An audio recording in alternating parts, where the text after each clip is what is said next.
Here to share their stories today are Kendall and John Antonelli. Y'all, good morning. Hi, Rosie. We're excited to be here. Good morning. Good morning. Good morning to you.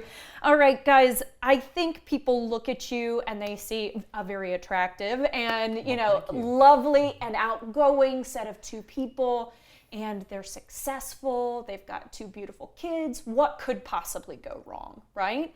But the truth is, both of you have had mental health struggles in the past, and I always want to say it's a journey, of course. It doesn't just start and stop. So, Kendall, if you would do us a service of talking to us a little bit about where your story started, we'd really appreciate it. I guess as an entry point to this conversation, the quickest thing to say is that I was hospitalized in college after a particularly scary night, and I spent 2 weeks in the psychiatric ward of Georgetown University Hospital because I was a danger to myself that evening. And I came out of that and went through therapy. And I always say my 4 things were I went through therapy, I got a dog. For me, medication worked, and then I got laser hair removal. That's not really part of the suggestion, but apparently I told my mom these are the 4 things I need to get healthy. You made a commitment and you went with it. Something to work towards.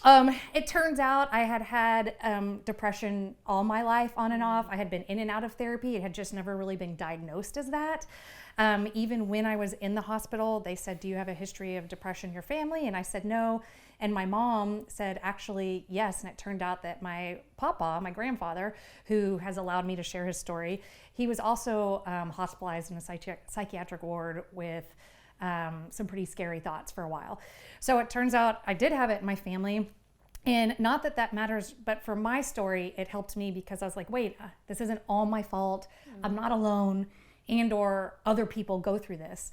And so that was the first thing that really helped me. And I remember going home after being hospitalized, and my papa was weeding and gardening, and he didn't look up, but he just said, "Kendall, I know it feels like you're in a big dark hole and it feels lonely and you're clawing and you can't get up and you don't know how to get out of there, but you can do it. Just stay in the fight." Since I've come out, and that was 20 something years ago, and shared that story, because talking about it, honestly, people say, how do you talk about it? And for me, it's part of my journey ongoing, is reminding myself where I've been and how far I've come, and that it can always be there too. But as I've shared, people have also said, oh, I'm in that hole. I'm there. And so what I always say about depression for me is that it tricks you and isolates you into thinking you're the only one and something's wrong with you. And it turns out there's a lot of other people, and we, even though each of our journeys is unique to ourselves and to each our own, and what causes it or doesn't cause it, any of that may be there, that long story short, if we can share, those of us who can share it can find strength together, and we can destigmatize the conversation. And so it's really amazing when you have somebody that you admire so much be so vulnerable and share those stories. So we never had any stigma in our house over mental health. I say hashtag no stigma in my house. We went and we got pregnant, and we were meeting with OBGYN. John is the one who said, what do we look for signs of postpartum? And I thought, oh, I didn't even think to ask that. Like, my mental health journey was long ago. And instead I had somebody else in my corner saying, what do I look for? This is her history. And you were always there for me for that, which in turn. Yeah, well, that led to my story. We have a healthy relationship. We have a business that is thriving. But in 2018, we opened a new location in downtown. We put our heart and soul into it, and finances. A lot of money.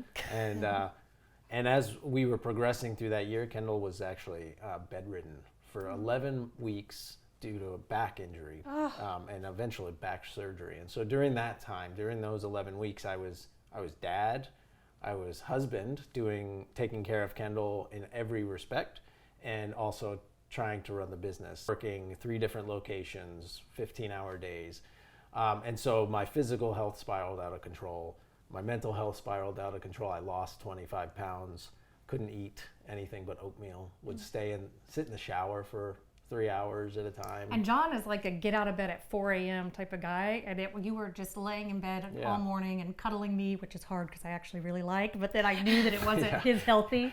So we had to get you going. And so we finally were able to close that space, and we left Austin for a couple days and really got to regroup. couple weeks later, I was actually found myself at a fancy food show in California with other cheesemakers and cheese professionals. And some of them have been my heroes, people I look up to. Again, when you admire somebody and when they share their story, life can change. And these I remember, amazing, best-run businesses across the United States. Again, the perception of success on the outside. And I started with one who was Mary Keene, who was she makes Humboldt Fog, and created Humboldt Fog, a very famous cheese. She is kind of one of the godmothers of cheese, right? And I started breaking down sitting next to her, and we had shared a couple conversations, but I just started telling what was going on in my life because she asked and she listened, and she said, oh yeah, that was me 20 years ago. And she told her story, and then I went to the next booth, shared it to another friend, and same thing. It was 5 years ago for them, and then it was 2 years before, and it was 10 years. And I just kept noticing this trend that mental health, especially in the entrepreneurial community, is an incredibly high occurrence.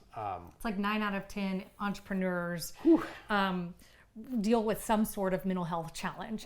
One of the main things we hear is people say, therapy's not for me. And far be it, we're never going to tell anybody how to live their life and what special concoction will work for them to get through any sort of challenge. But I love your analogy about finding a therapist. Yeah, so the way that I talk about it when somebody asks if therapy has worked for me is I say, okay, if you were to have never driven a car before and you go to a car dealership and you get into a car, you drive it around the block and you're like, you get out and you're like, well, I didn't quite like driving that. I don't think I'm ever going to drive a car again. And you just walk away from cars forever. It's the same mentality. You have to be able to develop a relationship with somebody that you trust and care about. Well, you keep test driving cars until you find the right one. And that can be a lot of work to find a therapist who is a good fit for you, who, you know, isn't $1,000 per session, and that can be kind of tough. I'm grateful for the journey that I've been on with him, and I'm looking forward to finding the next. Yeah, absolutely. I do want to say somebody passed along to me, and this is how I found one of my therapists, is Psychology Today. You kind of think of it as like a magazine, but you can go and say, hey, I'm looking for a therapist. They take this sort of insurance in this city or virtually, and it's a free resource, just letting everybody know. That's fantastic. You can Google that, and so I have a friend who's in the same situation. I just suggested that to her the other day. Part of you feels like your body has betrayed itself because you don't recognize who you are. You know, it's so easy for me to talk about mental health because it was 20 something years ago, and people say, how do you do it? And I've gotten to talk we've done a TEDx stage and we've given a keynote on mental health, and I got to talk at the Texas Capitol at the Women's March. And all of that for me, it was because it was so long ago. And then lo and behold, 18 months ago, I got the world wiped out from under my feet. And all of a sudden, I realized, and I ended up with an anxiety diagnosis. Before it was depression, now it's anxiety. I'm working through the nuance of what that means. So I'm on a journey again. But I found I was irritable with my children. Our core belief is passion with purpose, and I didn't have zest for getting up in the morning and doing stuff. And like you said, I've got all of these things going on for me. I have this amazing family, this hot, handsome husband, these beautiful kids, Thank you. An amazing team. I love what I do. And I was like, I just don't have zest for it. Something is wrong with me again. So I think back to your question is, I don't know how to explain it any better to you, except that you do feel like your body is betraying itself. And you don't know who you are. And here I am in my 40s, and I've given all these talks about being a confident woman and an entrepreneur and being vulnerable. I still believe in those talks. That's some other talks that we give. And in fact, that I find my power in vulnerability. I still believe all that, and so much to share that right now I'm in a phase of finding myself again. And that, do you have a better analogy? I had a couple of things come to mind. The first one was one you always shared, which is it felt there's always a cloud lingering. It's always there, and it's not far away.